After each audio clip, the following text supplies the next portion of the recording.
جب موت کا وقت آتا ہے وہ آگے نہیں کیا جا سکتا ہے، انسان کہتا رہ جائے گا رب اخرنی الی اجل قریب، تھوڑے سے وقت کی مجھے مہلت دے دو۔ جب انسان اس دنیا کو چھوڑ کر قبر میں جاتا ہے تو تین چیزیں انسان کے ساتھ میں اس کے ساتھ قبر تک جاتی ہیں۔ اس دنیا کے اندر بہت سارے لوگ آئے جن کو لگنے لگا تھا، جن کے ہاتھ میں طاقت آئی، جن کے ہاتھ میں حکمرانی آئی، جن کو رولنگ پاور ملنے لگی، انہیں یہ لگنے لگا کہ اب یہ شاید ہمارے پاس ہمیشہ کے لیے رہے گا اور ہم یہاں کے بادشاہ ہیں۔ موسیٰ علیہ السلام کو بھیجا گیا، ہارون علیہ السلام کو بھیجا گیا اور کہا کہ تم فرعون کو جا کر دین کی دعوت دو، دین کی بات اس تک پہنچاؤ، لیکن اس نے انکار کیا اور اللہ کی دعوت کی طرف آنے کو جھٹلایا، اور وہاں سے اس نے موسیٰ علیہ السلام کا مقابلہ کرنے کے لیے جادوگروں کی ایک ٹیم کو تیار کیا۔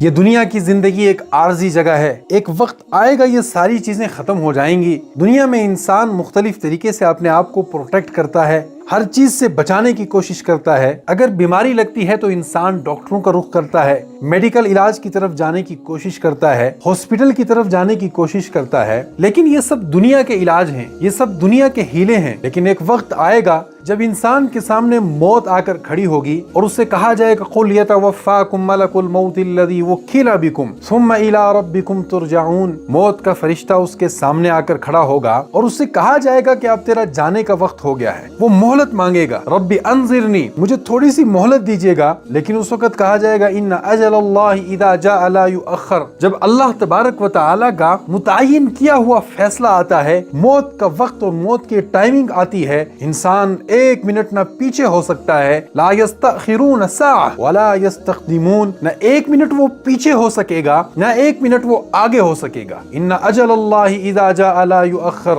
جب موت کا وقت آتا ہے وہ آگے نہیں کیا جا سکتا ہے، انسان کہتا رہ جائے گا رب اخرنی الی اجل قریب، تھوڑے سے وقت کی مجھے مہلت دے دو، میں دنیا میں جاؤں گا، فاصدق واکن من الصالحین، جو میں کام نہیں کر سکا ہوں میں دنیا میں جا کر وہ کام کروں گا، میں نیک لوگوں کی فہرست میں شمار ہونا چاہتا ہوں، میں صدقہ کروں گا، میں اللہ کو راضی کرنے کی کوشش کروں گا، لیکن وہاں مہلت نہیں ملے گی، وہاں اس فیصلے کا انتظار نہیں کیا جائے گا اور انسان کی زندگی ختم ہوگی۔ انسان کو اپنی دنیا کے عیش و آرام کو چھوڑنا پڑے گا، اور حدیث پاک میں آتا ہے جب انسان اس دنیا کو چھوڑ کر قبر میں جاتا ہے تو تین چیزیں انسان کے ساتھ میں اس کے ساتھ قبر تک جاتی ہیں۔ حدیث میں اللہ کے نبی علیہ السلام نے فرمایا یتبع المیت ثلاث، ہر مردے کے ساتھ میں تین چیزیں اس کی قبر تک ساتھ جاتی ہیں، اہلہ ومالہ وعملہ، اس کے گھر والے، اس کے رشتہ دار اس کے ساتھ جاتے ہیں، اس کا مال اس کے ساتھ جاتا ہے، اس کے اعمال اس کے ساتھ جاتے ہیں، لیکن افسوس کی بات ہے دو چیزیں واپس آ جاتی ہیں، اس کا اہل و عیال بھی واپس آ جاتا ہے، تھوڑی دیر تک رشتہ دار اس کے ساتھ قبر تک جاتے ہیں اور قبر میں اتارتے ہیں، اتارنے کے بعد قبر کے اوپر مٹی ڈالتے ہیں، مٹی ڈالنے کے بعد بہت تھوڑے ٹائم کے لیے کوئی رشتہ دار اس کے پاس بیٹھے گا، کوئی بہت ہی قریبی ہوگا، وہ کچھ اور زیادہ دیر بیٹھنے کی کوشش کرے گا،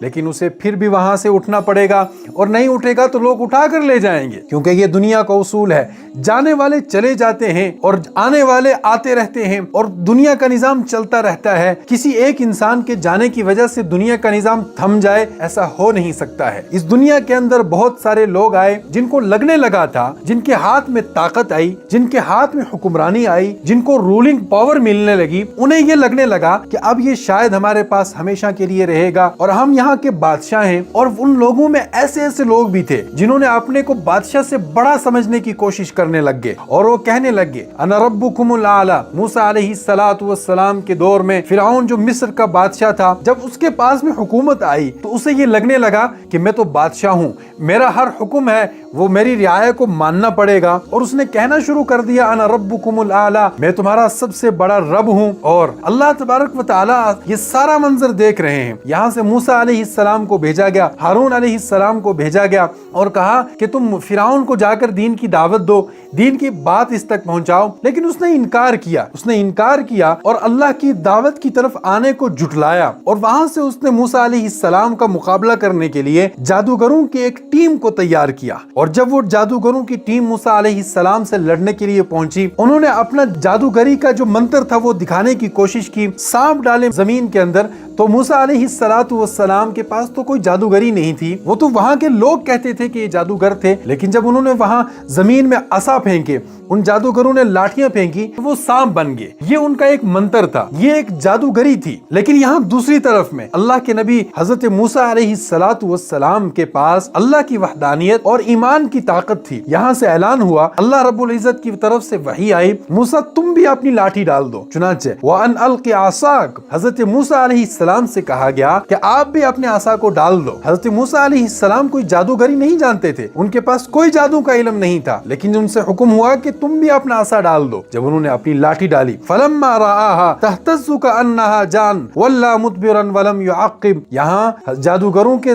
جو عصا پڑے ہوئے تھے سانپ کی شکل میں، موسیٰ علیہ السلام کا جب عصا گیا تو اس نے سانپ بن کر سارے کے سارے عصا کو جو سانپ بنے ہوئے تھے ان کو کھا دیا۔ جادوگر پریشان ہو گئے، انہوں نے دیکھا کہ یہ تو جادو ہے ہی نہیں ہے، یہ تو جادو سے علاوہ کوئی چیز ہے۔ یقیناً اگر یہ جادو نہیں ہے اور ہمارے سامنے جو موسیٰ علیہ السلام ہیں تو ان کے پاس میں اگر جادوگری کی طاقت نہیں ہے تو یہ پھر اللہ کے نبی ہو سکتے ہیں۔ سارے جادوگر وہ اللہ کے نبی حضرت موسیٰ علیہ السلام پر ایمان لائے۔ فرعون چونکہ اپنے آپ کو بادشاہ کہتا تھا، اس نے سب کو کہا لَأُقَطِّعَنَّ أَيْدِيَكُمْ وَأَرْجُلَكُمْ مِنْ خِلَافٍ وَلَأُصَلِّبَنَّكُمْ أَجْمَعِينَ، تم نے موسیٰ کے ہاتھ پر ایمان لایا، اب میں دیکھنا تمہارا کیا حشر کرتا ہوں، میں تمہارے ہاتھوں کو کاٹوں گا، میں تمہارے پیروں کو کاٹوں گا، وَلَأُصَلِّبَنَّكُمْ أَجْمَعِينَ، اور میں تم ساروں کو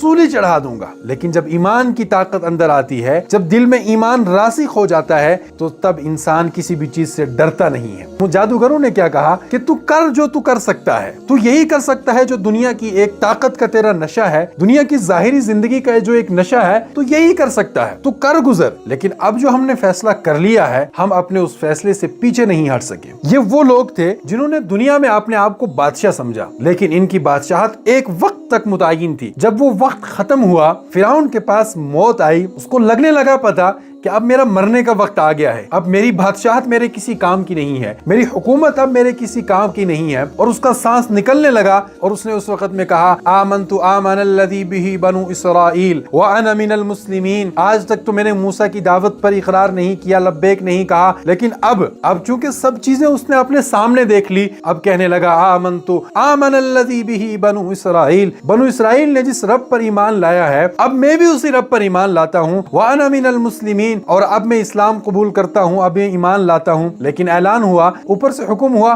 آلان، پوری زندگی تو نے میرا اقرار نہیں کیا، پوری زندگی تو نے نافرمانی کی، خود کو کہتا رہا انا ربکم الاعلی، اور اب تیرا جب سانس نکلنے لگا، تجھے بعد کی زندگی نظر آنے لگی، دنیا کی زندگی تیری اوجھل ہونے لگی، اب تو ایمان لاتا ہے۔ وقد عصیت قبل، اس سے پہلے نافرمانی کرتا رہا، وکنت من المفسدین، اور تو نے کتنا فساد مچایا۔ موسیٰ علیہ السلام کو جب پیدائش کا وقت آیا، تو نے کتنے بچوں کو قتل کیا، اور ان کی موجودگی میں تو نے کتنے ظلم ڈھائے اپنی رعایا کے اوپر، لوگوں کے اوپر۔ اور چھوڑیے ان سب چیزوں کو، ایمان قبول کیا فرعون کی بیوی حضرت آسیہ نے، اس نے کیا کہا رب ابن لی عندک بیتا فی الجنہ ونجنی من فرعون وعملہ ونجنی من القوم الظالمین۔ یہ ایمان بھی کتنی بڑی چیز ہے، اللہ کی نعمت بھی ہے، لیکن جب دلوں میں ایمان آتا ہے انسان کیا کیا کرنے کے لیے تیار ہو جاتا ہے۔